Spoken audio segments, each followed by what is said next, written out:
What is up, ACL Nation? Welcome into the show that needs no introduction because we have no introduction.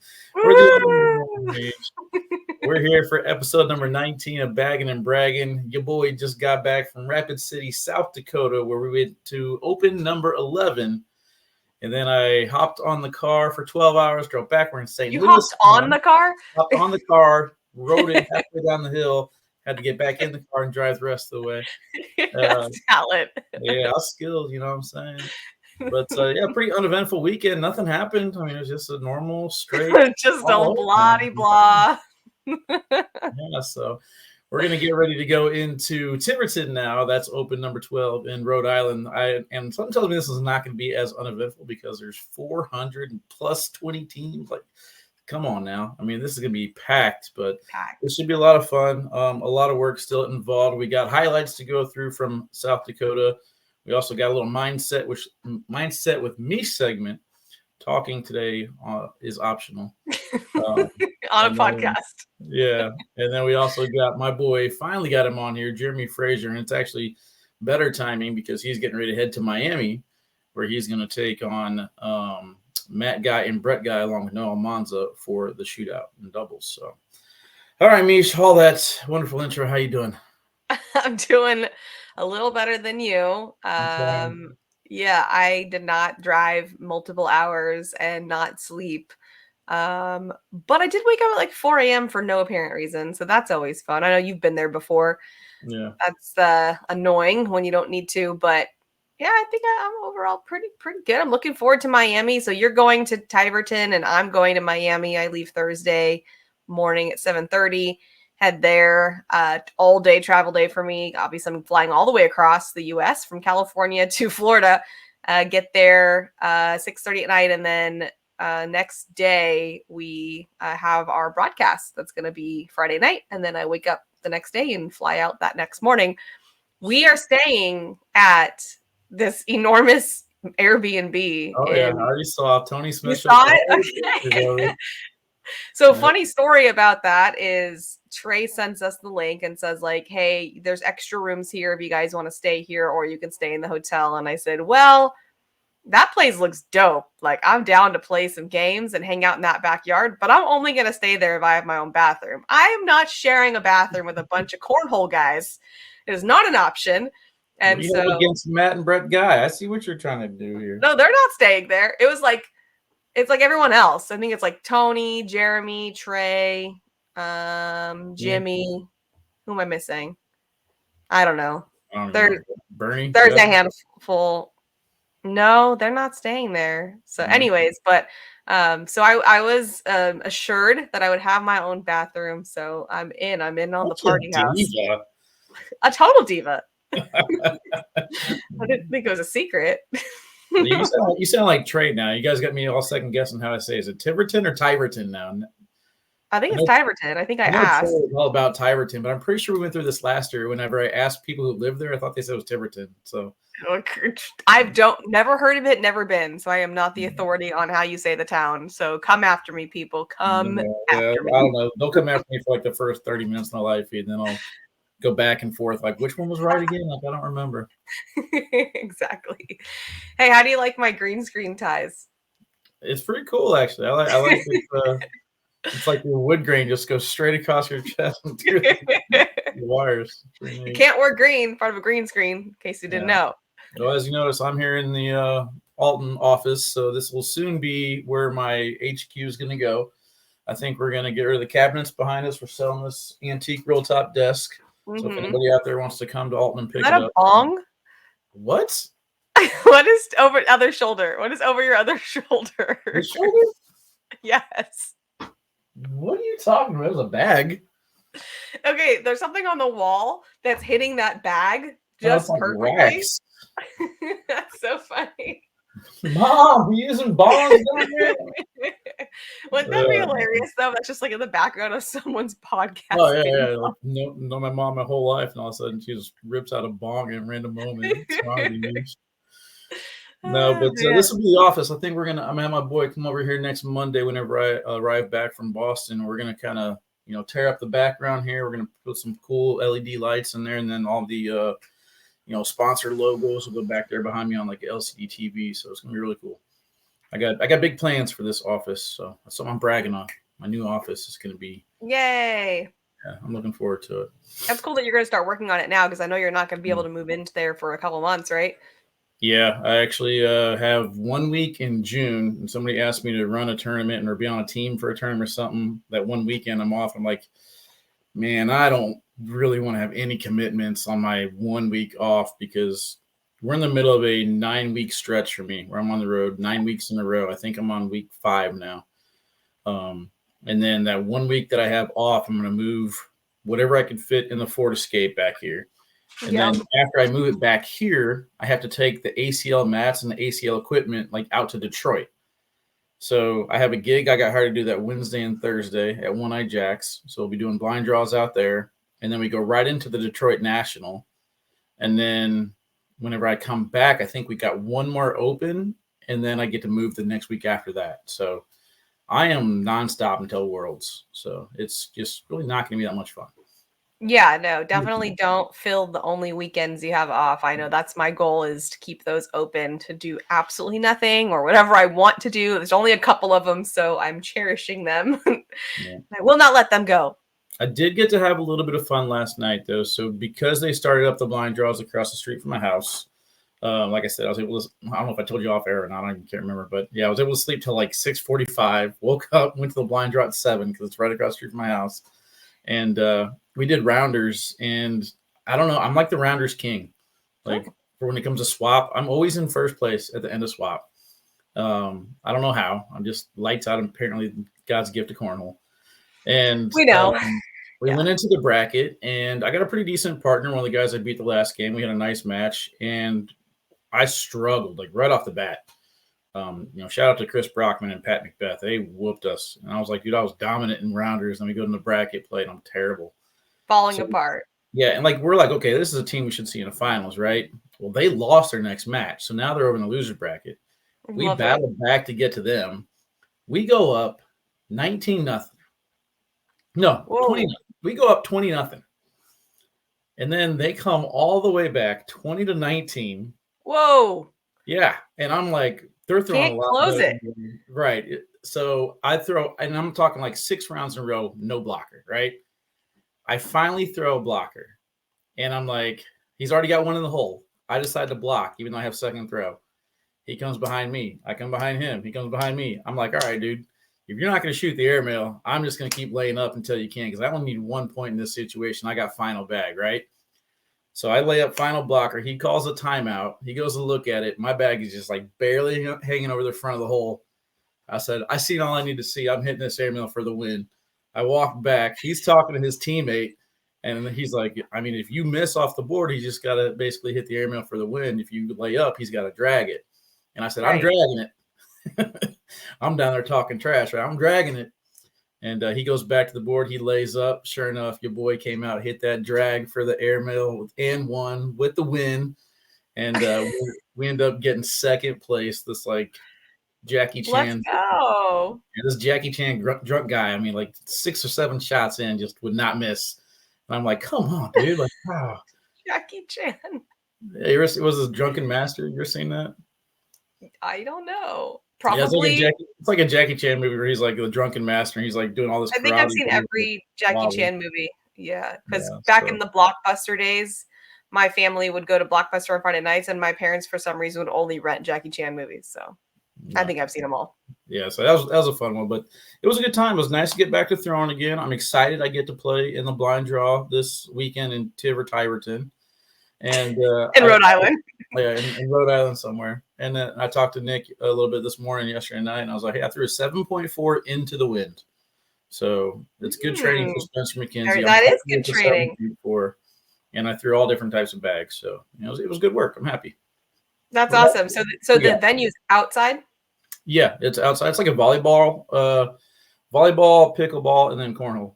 Oh, that's cool. Yeah, it's a really cool bar. Nice. Across the street. Can't be much better than that. Oh yeah. I'm going to miss it. I mean, I only got 2 months minus however many weeks I'm on the road left of it. Right. Exactly. Oh, man. Well, I got something to brag about real quick here. I forgot to put that. For you. Don't worry. There we go. Don't worry about We my be stuff. bragging. No, I'm bragging on Cornhole people. I know we've bragged on them before, but I have a totally different reason. For those of you who don't know, I've been in the weight loss industry since 2009, or before that, technically 2006. But 2009 is when I started preaching mind-body principles, mindfulness, breathing, yoga, meditation for weight loss. And all the weight loss people in the world covered their ears and closed their eyes and made sounds incessantly and refused to listen to one word of it because they're so hell-bent on weight loss has to happen this one way and I can't see it any other way. And I have gone crazy trying to scream from the rooftops that this stuff works.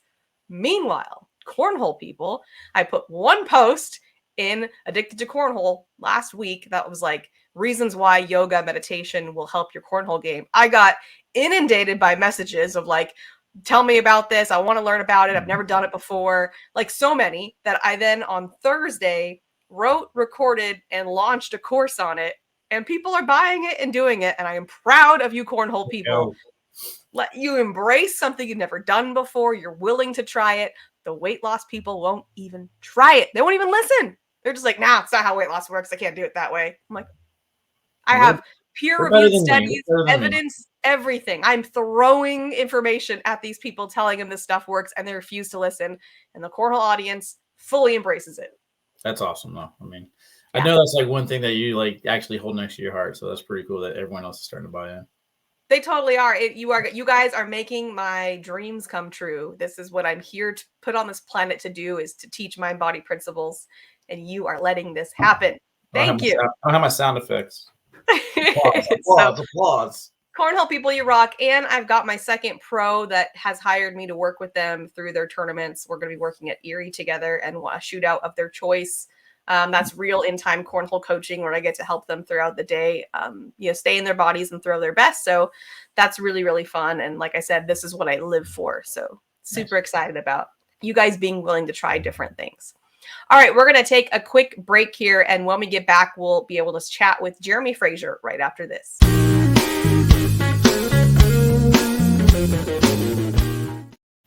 Welcome back. We are here with Jeremy Frazier. We're super excited to talk to you, Jeremy, because, well, Wally's your biggest fan, number one, and because not just that, but that you got to the shootout finals coming up this weekend in Miami. So congratulations. We can't wait to watch you play, but we wanted to have you on the show to kind of find out, about how the season's been going, what you're looking forward to coming into Miami, and everything else in between. So welcome to the show. Awesome. Thanks for having me. What's up? Absolutely. Yeah, this guy. Wait, where? This guy? I'm over here. He talks about you a little bit, or has been. Yeah, well, I mean, he made the smartest decision ever by dropping me immediately after our first regional together, where he threw lights out, and I was just okay. I think we finished second or third or something like that. Lost to a couple pros, so yeah, it was a good run. And we had fun. We lost our first match, I think, battled back, but either way, this man has put in a lot of work since then. He's became one of the best players in the St. Louis area. Actually, going way back before that, even Southern Illinois and Middle Illinois. So, I mean, he's put in the work and it's paid off. And I like to see this guy go through his journey. I mean, he's kind of had a rough upbringing and made the most of it. And now he's at elite status, in my opinion. So, proud of this man. Thanks, man. Anthony said, I think it was Anthony that said that he asked you, like, have you been doing something different? And you're like, no. Not really, no. You think it's just a confidence thing? Kinda. I've always kind of been that way in everything, but I don't know. I think the more I started playing, because at first I was only going to a couple blind draws here and there, but once I went to a regional, then I went to an open. I was like, I really want to be as good as these guys. So then I just started working a little bit harder. I wouldn't say playing much more, but I think I just wanted it more whenever that started happening. Interesting. Yeah, so just your mindset kind of shifted to it being more serious. Yeah. Mm-hmm. That makes sense. Well, clearly it's working. I obviously love to talk about how effective the mindset is. So thank you for proving the power of that. Yeah, she's all about that. If you haven't been, is that something that you work on at all? No, not really. No, I mean, I always try to be confident whenever I walk up to the boards, but I don't know. Yeah, I think that's one thing, kind of like with Nico, is that your airmail has pretty much elevated to another level. I don't remember you throwing it nearly as much a year ago. Now you're at the point where you beg for these challenges. I go back to Chicago last year. I think it was Bedford. Where were we at the beginning of the season? It wasn't Bedford Park, was it? I think that was it. Yeah. Bedford Park. Okay, so we were at Bedford Park, and Jeremy comes up to me. This was like whenever the ACL first hired me. I think this was open number 1, and he says, "Hey, I played Matt Guy a little bit. Can you get me on the live feed for it?" And I'm like, "Yeah, sure. Like, I'll record you getting your ass kicked. I don't care, whatever." But then I was just like, all right. I went over to Keck and I said, "Hey, my boy's going to show you something. Put him on the live feed." He's like, "All right, I got it." So next matchup, Jeremy Frazier against Matt Guy. And keep in mind, this was the open where Matt Guy threw like an 11 plus for the entire tournament. The only person to beat him that day was Jeremy Frazier. And for me, it was kind of like, okay, my boy is ready to step up to the elite status now, because not only does he want to play the best, he wants it recorded. He wants a lot of other people to see it. And ever since he's kind of done that, same thing in Virginia Beach. I play Cheyenne. Let me do it. So he beat Cheyenne twice. He beat Josh Holland twice. He wins his bracket there. So he's making deep runs in brackets because he's not afraid to go these challenges. So kind of talk about that mindset part, Jeremy, how you're not afraid to take down the Goliath. Well, I don't even know. I just really, whenever we were in Bedford Park, I don't know why I felt that confident, because in my head I was like, this guy's probably going to smoke me. But then I don't know, it just started clicking whenever I was playing with him, or playing against him rather. And it's, I don't know, ever since then, it's like, okay, I did it against Matt. I want like people to see me do it again and again and again, just to kind of prove myself to everyone, I guess. That's crazy. So you started off in that match like, this may not go well, and then somehow somewhere shifted to, oh, this is gonna go well, and then that was like, okay, now I can do it as many times as I need to. Right. Yeah. Well, it worked. I mean, that's crazy. It does make sense though. If you beat Matt Guy, who's the GOAT, it makes sense that it would skyrocket your confidence to beat just about anybody at that point. Yeah. Yep. I mean, going back even further to the qualifier, you had your match. If you win, you're in. You're a pro. I think you had a flight to catch, right? Yeah. Heck. So actually, a funny story about the qualifiers. I wasn't even going to play. Courtney woke me up like 5 minutes. It was like 8:55, and she's like, "Just go try to sign up, see if there's any spots left." So I was like, "Okay." And then I ended up going 6. I was 6-0, and then I played Josh Holland, lost to him, and then it's like either you win and you're in, or you lose and you go to that bracket, that single elimination bracket. And I went up to Keck and I'm like, "Hey, if I lose, I can't play that bracket. I have to catch my flight." But luckily, I ended up winning when I went 7-1. So. Yeah, it wasn't just you playing Josh Holland, man. You're so modest, bro. Like the thing is, like you and Josh Holland are battling for a while. You got it was scored like 14 points on. This is when everybody goated Josh Holland. Like, yeah, you look across the room, it's Josh Holland, and then all of a sudden, like, who's he playing right now? Like this no-name guy, Jeremy Frazier. Yeah. So Courtney talked you into becoming an ACO pro, basically. Right. So you basically owe everything to her. And what about the competition there? You can't let her beat you. So she probably elevated your game there too, right? Yeah, but she's still like, occasionally we will set up the boards like in the yard and she will kill me. I'm like, gosh, I wish like I would see this more often out of you nowadays. But I don't know. Sometimes I still think she's insanely good. I do owe a lot to her.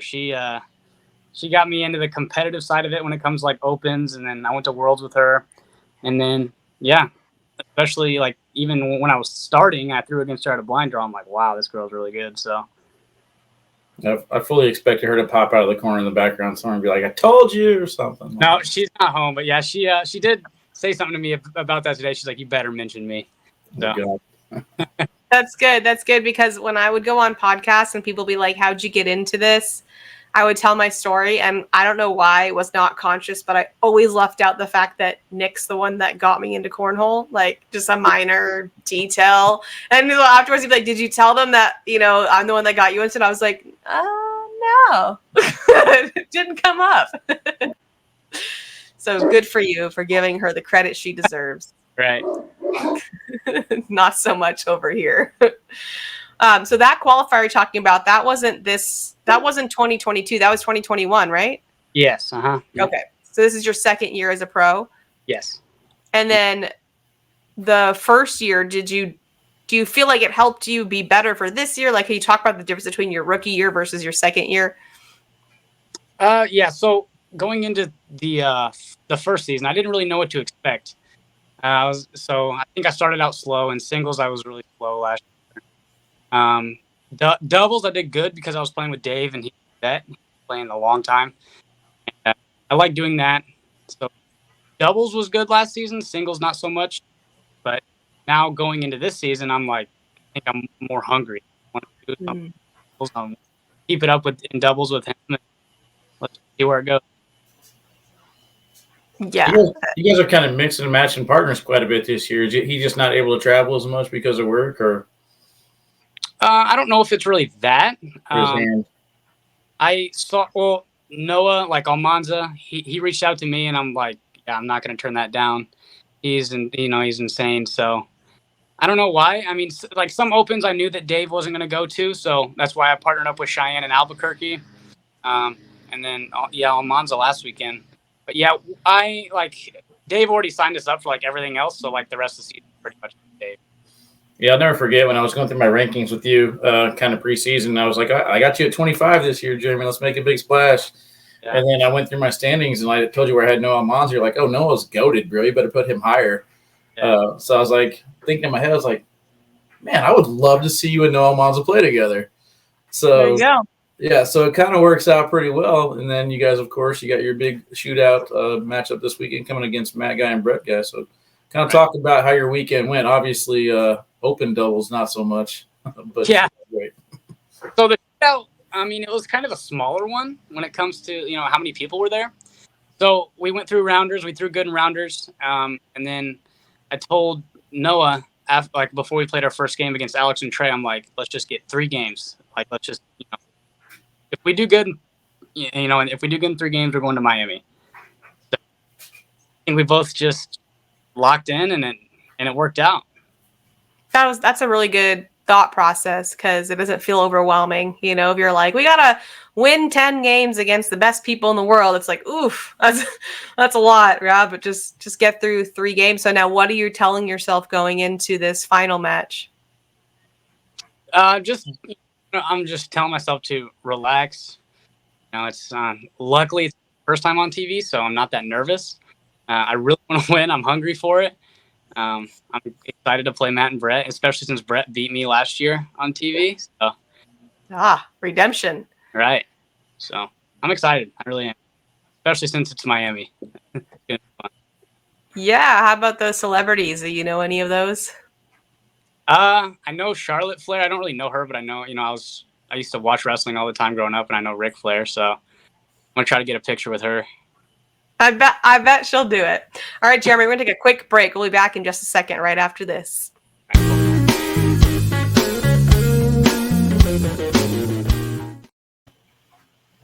All right, we're back here with Jeremy Frazier, and looking forward to the shootout coming up this weekend in Miami.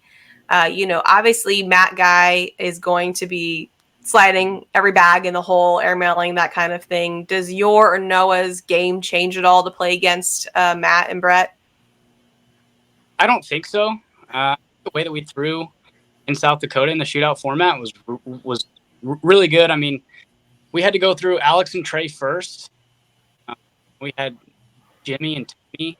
We had Blaine Rozier, who's been throwing amazing, and Fisher. So I know that Matt's just going to slide everything in, but I don't really think strategy really changing. If it starts getting like round 5 and something's not working, then yeah. But as of right now, I think we're just going to try to play how we did in South Dakota. See if we can come out with the win. Have you guys talked about how you're going to line up? Who's playing against who? Or I think I'm going to stay on the outside of the board. So I think that puts Matt against Noah. I'm trying to remember, Wally, do you know, is it in the shootout doubles there's going to be a media timeout? Do you remember? I believe for doubles there's always a timeout after round 5. Yeah, so you'll have a media timeout. That's why it was interesting that you brought up round 5. Because if things are not going well for you, it's a great reset. However, if things are going well for you, you got to get back into that rhythm. So have you thought about that at all? Not really, no. I mean, I did watch that happen, with Cheyenne and Frank and Fisher and Gavin in Kansas. I did notice that. I just hope it doesn't. I mean, I'm just going to try not to let it ice us if we are up. But no, if we are down at that time, I think it's good for it. Regroup, maybe last 5 rounds. Yeah, absolutely. Yeah, so another guy that I want to talk about real quick is a guy that you're really pushing for. Actually, I don't know if he's a guy yet. He's still a kid. Talk a little bit about your partnership with the last few times with Ryan Trader, and let's go ahead and get this guy a little spotlight. Oh, yeah. So Ryan Trader is, I believe he's 12. He's from St. Louis area. And he's right now I'm picking him. He's probably the best player in St. Louis area. It's like every time he goes out there, man, he's just ruthless. Like he's going for everything. He's hitting everything. And I partnered up with him in Florida at the Winter Haven Open. And we made a really deep run, beat some really good teams. And I was really happy for him to get him out there like that because I knew he had the ability to do that. And then the next day in singles, he made a deep run. He made a deep run in his bracket. I think he got third, lost to Alex Hicks and Tanner Halbert. So 2 great players. That's nothing to be mad about. Yeah. Jeremy, do you remember what your ranking was the first season? Like, is there a breakout player of the year ability here? Yes. In singles, yeah, I was 105. Okay. I play good in singles like I have been. I think, it's definitely possible. I played good at the first national. I was doing good in the winners bracket, and then I played Devin. I had him down, believe it or not, but then he made like 60 a row in. So, yeah, and then I ended up getting beat by Cheyenne a couple games. Definitely. You're one of these players that has. Sorry, Meesh. You're one of these players that actually has a good job. So you don't really have time to go in and put in the work. Obviously, we're recording a little bit later in the day because of the job. Right. So what is your goal here in the next 2 or 3 years? Are you trying to keep the same job, stack some cash, and improve, or do you see yourself transitioning into the full-time player role? I don't see myself, only playing cornhole full time. I like to work. I like my job. So, I mean, it is kind of a disadvantage to us that do work compared to the people that only play cornhole full time, because we're not able to put the work in that they are. But unless cornhole gets insanely big, I don't see myself, stop. I don't. It's kind of a double-edged sword, though, right? I would imagine if I was a cornhole pro only, and you have technically all day to just work on your game, I know myself, I might beat myself up for not being out there for 8 hours. I almost feel like the job is well, I have to work, and then I fit it in where I fit it in, and I just kind of do the best I can. Can kind of work in your advantage too. Yeah. Mm-hmm. Yeah. You said that you got better by not doing anything different, so. maybe if you start practicing full time 8 hours a day, you might get worse. I don't know. That's what I'm saying. Because I think it changes your expectations. If you're working on your game 8 hours a day and you go into a national, your mindset is, I better be freaking incredible because I worked my ass off to keep, And then if you're not, where do you go from there? Right. So I tell I know that I probably haven't went to a blind draw in 3 weeks. I know that's terrible to say, but I don't know. I just tell myself just play your game. Yeah, I know I have the ability to play just as good as these guys. I just got to make sure that I have a good day whenever it's time to. Yeah. Well, your body knows what to do, right? So it's not like you have to reteach it. So you're just kind of hey, body, you know what you're supposed to do. Let's do it. I don't need to keep reminding you. You still got an hour and a half. If you want to go ahead to Joyce's blind draw, I'll meet you there. Are you in Alton? Yeah, I'm in Alton right now. Oh, that sounds intriguing. That sounds intriguing, actually. No, it's a lot. Now, I think that's really tough, honestly, is having a family. I think that's when it gets really difficult because you have job, family, and cornhole. A Tanner Halbert, that seems like it'd be really challenging. So, I guess take it the time that you have now. But what you mentioned that you did love your job. So what do you do for work? So I work for the state here in Illinois. I work for the Secretary of State, so I pretty much just deal with driving records, and I make sure people get their driver's licenses, stuff like that. Not That's bad. important. I like it because I don't ever have to work a weekend. So Yeah. I think that's the other thing too, is like cornhole players, it's not about not working. You like have to find the right job. Like I remember when Ryan Windsor started playing like on like the pro level, I think he worked at a bank and he was just counting coins or something like that, or wrapping coins. Like right. his job was nowhere near intense. He was allowed to take time off and go and do what he wanted to do. And if you can find that nice little match between, okay, this will allow me to go play cornhole and take it to a serious level, I think that's a huge start. So. Well, look at Mark Richards. His job provides him with a place to practice. Yeah. Same with Ryan Smith. Yeah. I mean, that's a cool thing, too, is when the jobs get behind you. But I don't know. The state of Illinois is kind of backwards. I don't see the state of Illinois coming through with a sponsorship for you, Jeremy. Sponsored by a state. That'd be awesome. We're getting there. I mean, Great Lakes. I mean, Illinois is up and coming as far as talented players, and I hope we actually get to the point where it is state versus state. So it's kind of segue into your teams. You're playing the Florida Freeze. You got a lot of strong talent on that team. How'd the first national going? What do you guys have planned going forward? So I think the team went 2-2. But me and Chris Kingsbury, which I was very excited to play with him, I still am for the rest of the year.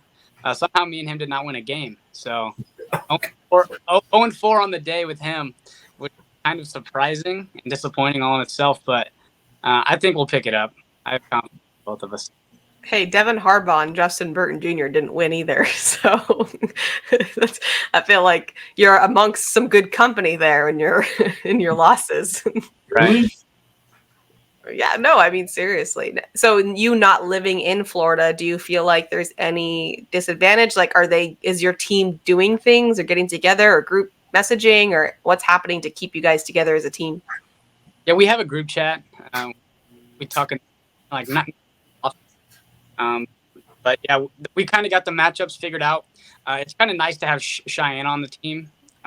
Be a captain, because she was the captain of the Woodchucks last year, which I'm part of. And she did awesome. So her helping Alex out throughout the captain process.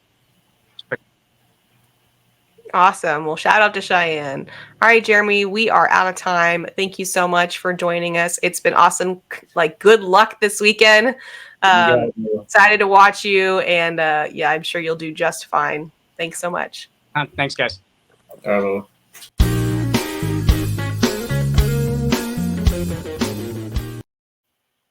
All right, it is time for some highlights. Wally, you got some highlights for us? Yeah, I do. I like this format that we did. We switched it up, going away from the top five, and now we just kind of show a little plethora of everything, a cornucopia of cornhole. Cornucopia.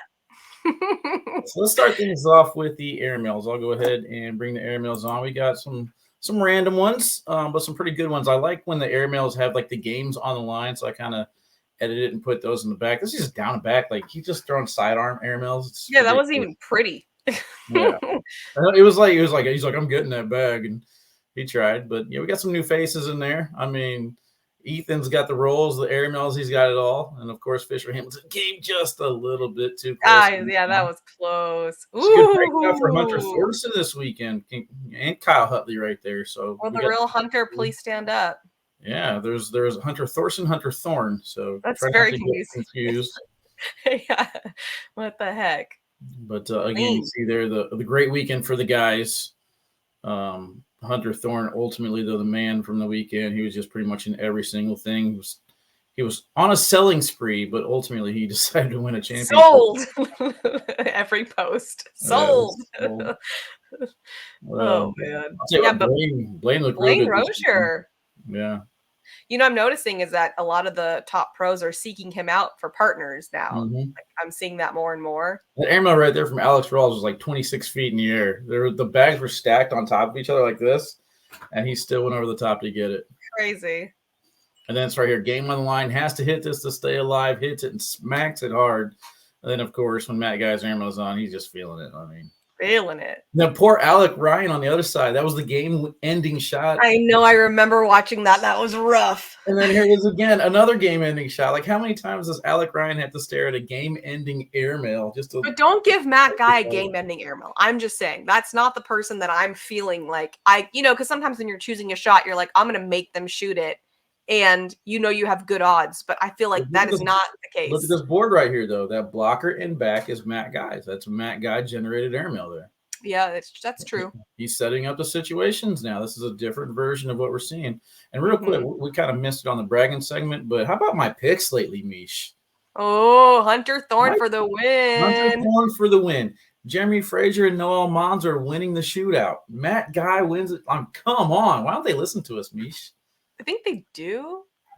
No, Bernie and Jeff don't. So. Oh, no, they don't. They definitely don't. I forgot I got the buttons. Yeah, you're driving this ship here. All right, so rolls. We didn't really have too many rolls. Either that, or I'm just getting kind of used to them now.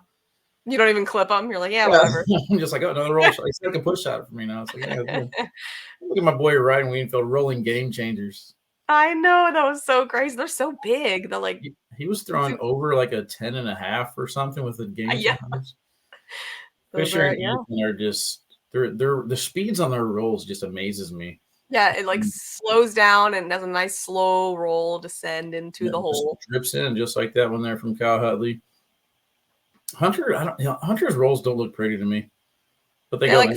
They flop to the back of the hole and then fall in. Was that coin slot 2.0? Yeah, that might have been, huh? Oh yeah, pretty much.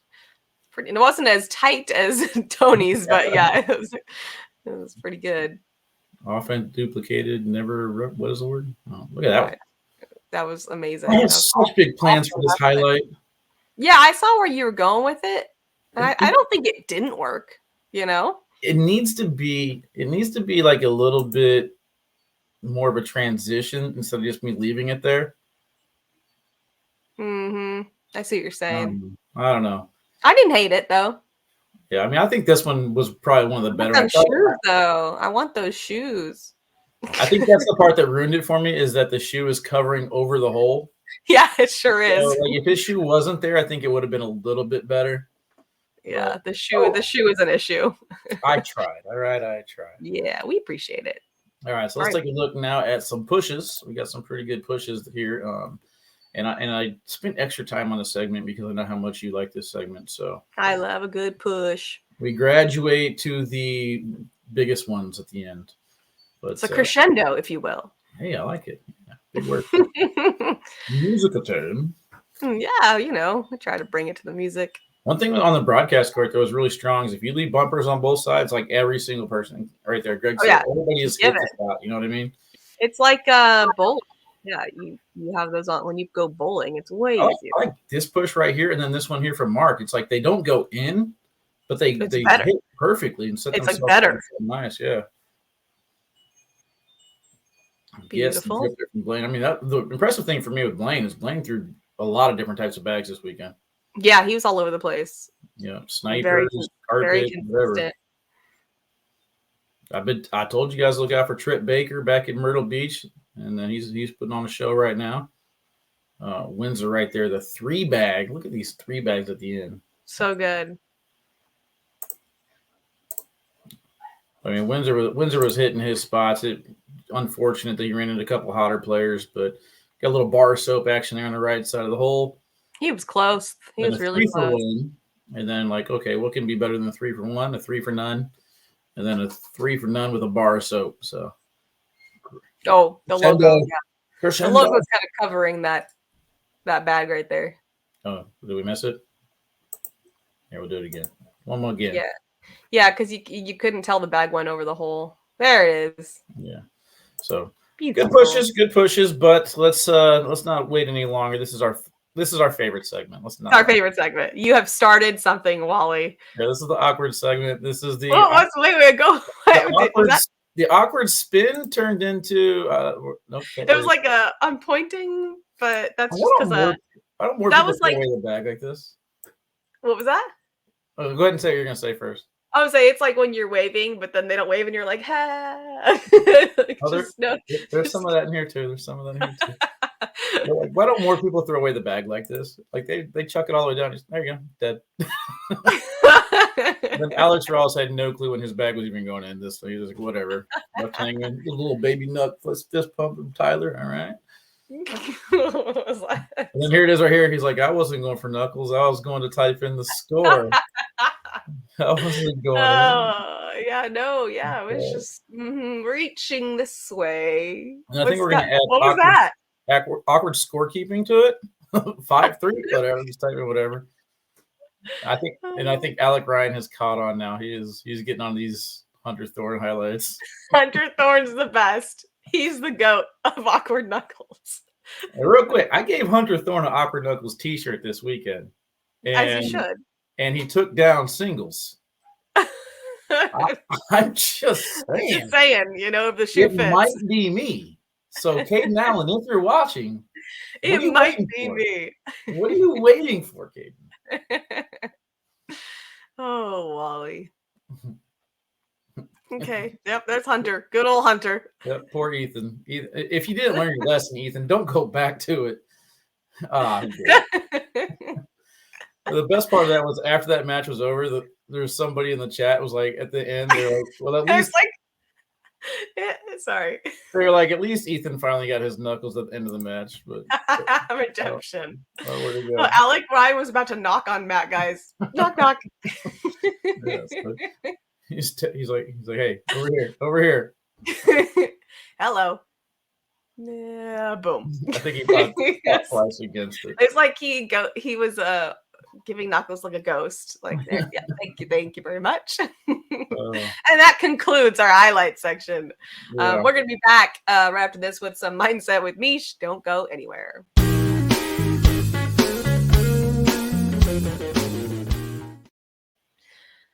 All right, so I kind of alluded to it earlier when I was talking about how excited I was about the cornhole industry embracing some mind-body principles, and that's what I want to focus on, is why this is so important and a little bit of a how-to. But the reason why it's so important is because there's two phases, two stages, if you will, when you're learning something. There's the learning stage and there's the automation stage. And we most know this from driving, right? When you first learn to drive, you're like, okay, where's the gas? Where's the brake? I got to put my hands here. I got to check the mirrors. And you're like, it's very efforted and thought, like you're thinking the whole time. And it makes you a bad driver. How are you? I've gotten so good at that now. It's like, I was driving back from Kansas City today, St. Louis. I'm like doing some business, sending some emails and stuff. I'm like, don't say that. Where did I get here? It's like 2 hours into the drive. Like, when was the last time I looked at the road? Okay, right. But my question to you though is, have you, like, when I rent a car, I literally go back into the learning stage. I forget how to drive. Do you ever experience that when you get like someone else's car where you're like, I don't know. I'm a little bit more cautious. I just don't feel as comfortable with like the mirrors in the window situation. So I don't know, maybe it's just a different environment. So I go into like literally where I start to think so much that I forget where the gas and the brake is. And like, obviously I know where I've been driving for many years. So that just shows you what happens when you go from the learning stage into automation and then go back to the learning stage, and it's disastrous.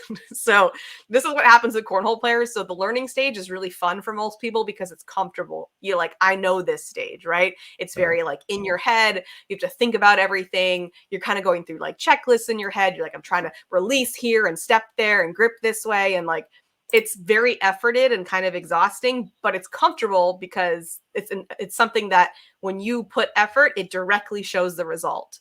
Like every time. And then you get to automation. And when you get to automation, that doesn't work anymore. It's not like an exact formula of like, if I put in this much time, I'm going to get this much result, like it is in the learning phase. You kind of transition out.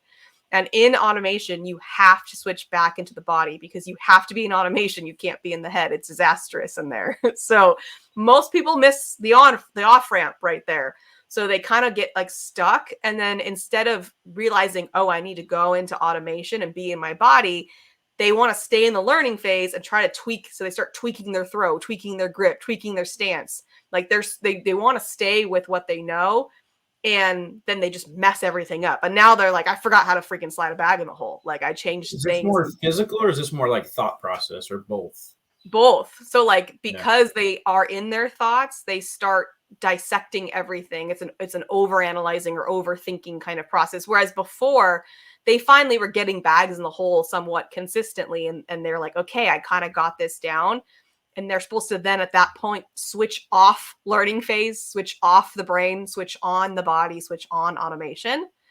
But they don't. Reminded of like the airmail situation now. Like my airmail is starting to get locked in because I don't even think about the situation when I want to throw an airmail now. It's like if you put a level 1 or level 2 blocker up against me, like I don't even remember really shooting it. It just goes in.